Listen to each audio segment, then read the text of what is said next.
Hello students, कैसे हैं आप। हम उम्मीद करते हैं कि आप घर पर ठीक प्रकार से होंगे और सुरक्षित होंगे और जो कोरोना वायरस का जो संक्रमण चल रहा है उससे सावधान रहें। जो भी बातें आपको बताई जाती हैं, जो भी सावधानियां बताई जाती हैं, उनको सही तरीके से उनका उपयोग करते रहें। जैसे हाथ लगातार साबुन से धोते रहें और कम से कम 18 सेकंड तक साबुन से रगड़कर हाथ धोएं और बार बार अपने हाथों को मुंह से या नाक से ना टच करें, किसी से हाथ ना मिलाएं। कहीं भी यदि भीड़ इकट्ठी है तो वहाँ ना जाएं, बचकर रहें।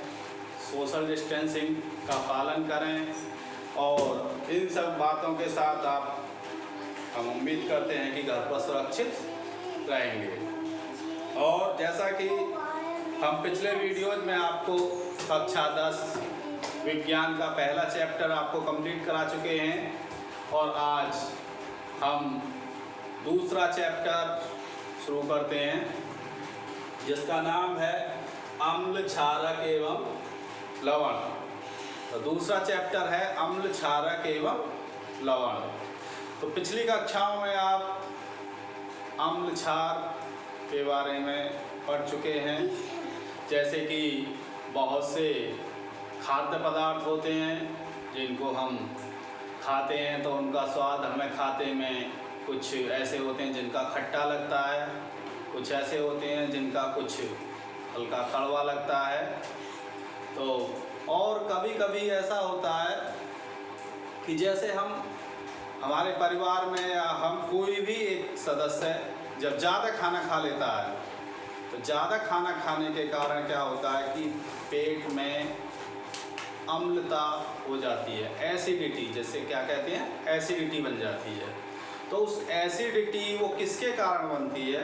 एसिडिटी जब भोजन अधिक मात्रा में हम खा लेते हैं तो उसका पाचन ठीक तरीके से नहीं होता है, उसमें जो अम्ल बनता है वो अधिक मात्रा में बन जाता है और उस अम्ल के कारण हमें अम्लता या एसिडिटी की शिकायत हो जाती है, जिससे गले में जलन सी महसूस होती है। तो उसको दूर करने के लिए हम क्या करते हैं? अब आप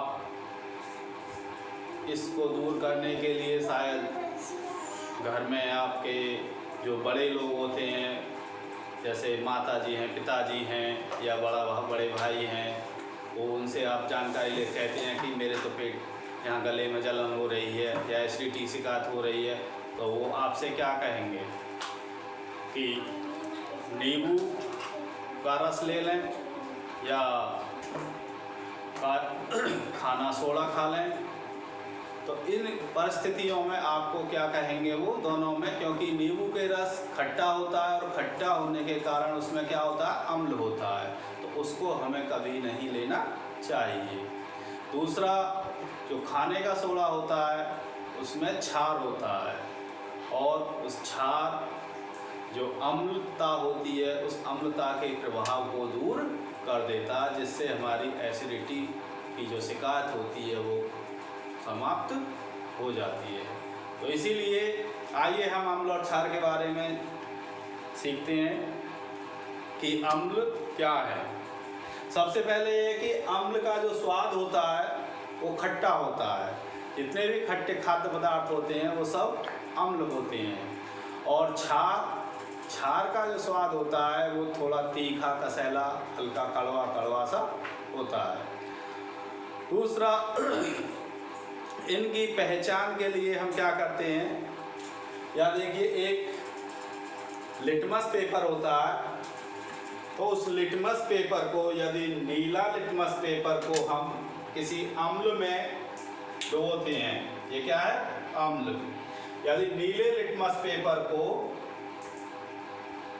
यदि किसी अम्ल में डालते हैं तो उसका कलर चेंज होकर क्या हो जाता है? लाल हो जाता है। यदि नीला लिटमस पेपर लाल हो जाता है तो हम कहेंगे कि ये अम्ल है। इस तरीके से हम अम्ल की पहचान कर सकते हैं। तो ये जो नीला लिटमस पेपर है इसको हम सूचक के रूप में प्रयोग करते हैं। दूसरा, क्षार की पहचान कैसे करेंगे? क्षार की पहचान, यदि लाल लिटमस पेपर है, उस लाल लिटमस पेपर को यदि हम किसी क्षार में डुबोते हैं तो उन्हें नीला कलर दे देता है। कैसा देता है? नीला कलर, यानी लाल लिटमस पेपर नीला कलर दे देता है। यदि नीला कलर दे देता है तो हम कहेंगे कि ये क्षार है। दूसरा, क्षार की और एक कंडीशन, यदि मान लो कि आपने कभी कभी देखा होगा कि खाना खाते समय सब्जियों के दाग हमारे कपड़ों पर लग जाते हैं। तो जब सब्जियों के दाग कपड़ों पर लग जाते हैं और जब उनको हम साबुन से साफ करते हैं, तो साबुन से साफ करते समय जब तक उन पर साबुन रहती है तो वो सब्जी का दाग, जो हल्दी का पीला दाग होता है, वो पीले की बजाय कैसा हो जाता है? हल्का लाल हो जाता है। तो हल्का लाल होने का कारण क्या है कि हमारा जो क्षार है, वो जो हल्दी है, वो हल्दी भी एक तरीके से हमें सूचक के रूप में प्रयोग होती है। यदि हल्दी का कलर पीला होता है और उसको यदि किसी हम क्षार में डाल रहे हैं, यदि उसका कलर हल्का लाल हो जाता है तो निश्चित ही क्या होगा? क्षार है। तीसरा, कुछ संश्लेषित सूचक होते हैं, जैसे मेथिल ऑरेंज है, फिनोक्टेलीन है, इनका प्रयोग भी हम अम्ल और क्षार की पहचान के लिए करते हैं। तो ऐसे बहुत से हमारे दैनिक जीवन में उदाहरण हैं जिनको हम लगातार करते रहते हैं और अम्ल और क्षार के बारे में सीखते हैं। तो आगे इनकी जो रासायनिक अभिक्रिया हैं उनके बारे में सीखेंगे और किस तरीके से क्षार और अम्ल, यदि किसी क्षार की यदि किसी अम्ल से अभिक्रिया कराई जाती है तो वो ना तो उसमें क्षार के ही गुण रहते हैं ना ही अम्ल के गुण रहते हैं, यानी कि दोनों के गुण समाप्त होकर एक नया पदार्थ बना देते हैं जिसे हम लवण कहते हैं। यानी कि अम्ल और क्षार आपस में क्रिया करके लवण बना लेते हैं, यानी कि अम्ल और क्षार दोनों के ही प्रभाव को नष्ट कर देते हैं। इसी तरीके से एक क्वेश्चन है, इसमें बीच में दिया है कि 3 परखनलियां हैं हमारे पास,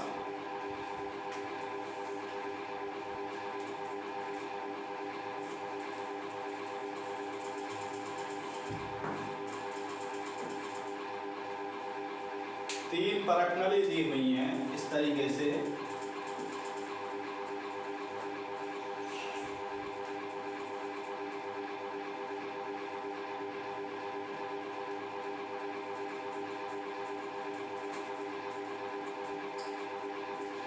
और एक परखनली में आसूत जल भरा हुआ है, आसूत जल यानी कि डिस्टिल वाटर, और दूसरी परखनली में अम्ल भरा हुआ है, और तीसरी परखनली में क्षार भरा हुआ है। इस तरीके से 3 परखनली हैं, तीनों में अलग अलग विलयन भरे हुए हैं, एक में आसूत जल है, एक में अम्ल है, एक में क्षार है। तो इन तीनों परखनली एक साथ यदि रखी हुई है और हमें पता नहीं है कि किसमें अम्ल है, किसमें क्षार है और किसमें जल है, तो इनकी हम कैसे पहचान करेंगे? और हमारे पास एक लाल लिटमस पेपर है, क्या दिया है हमारे पास? एक लाल लिटमस पेपर। तो लाल लिटमस पेपर की सहायता से हम अम्ल, क्षार और आसूत जल को पहचानेंगे। तो किस तरीके से पहचानेंगे? सबसे पहले हम लाल लिटमस पेपर को तीनों परखनलियों में डालेंगे। जब तीनों परखनलियों में डालेंगे तो जिसमें परखनली में क्षार होगा उसी परखनली में जो लिटमस पेपर है वो कैसा हो जाएगा? लिटमस पेपर का कलर, लिटमस पेपर लाल से कैसा हो जाएगा? नीला। लिटमस पेपर लाल से कैसा हो जाएगा? नीला। तो इस तरीके से हम अब ये परख नली हमारी क्लियर हो जाती है कि इसमें क्षार है। अब हमारे पास दो परख नली बची, जिसमें एक में आसुत जल है और दूसरी में अम्ल है। अब इन दोनों में से कैसे पहचान करेंगे कि किसमें जल और किसमें अम्ल? अब देखिए, यहाँ लिटमस पेपर लाल से नीला हो गया। सबसे पहले हमने बताया था कि अम्ल नीले लिटमस पेपर को लाल कर देते हैं। तो इस लाल लिटमस पेपर को फिर इन दोनों परख नलियों में जब हम डालेंगे तो जिसमें आसुत जल है उसमें कोई परिवर्तन नहीं होगा। नीला लिटमस पेपर है, नीला ही रहेगा। या जैसे ही हम अम्ल में डालेंगे उसे दूसरी परख नली में, तुरंत जो नीला लिटमस पेपर है वो क्या हो जाएगा? लिटमस पेपर कैसा हो जाएगा? नीले से लाल हो जाएगा। तो इस तरीके से हम जैसे ही लिटमस पेपर नीले से लाल होगा तो हम कह देंगे कि इस परख नली में अम्ल है। अब शेष एक परख नली बची, तो एक परख नली जब बची उसमें जब हम लिटमस पेपर डाल रहे हैं, नीला है तो नीला ही रहेगा, लाल लिटमस पेपर लाल ही रहेगा, उसमें कोई नो चेंज, कोई परिवर्तन नहीं होता। तो इसलिए उसको हम कहेंगे कि ये आसुत जल है। तो इस तरीके से हम अम्ल और क्षार की पहचान लिटमस पेपर के द्वारा कर सकते हैं। तो आज के लिए इतना ही काफी है। इसके जो रासायनिक अभिक्रियाएं हैं अम्ल और क्षार की, उनके बारे में हम अगली वीडियोज में पढ़ेंगे। ठीक है, ओके, बाय।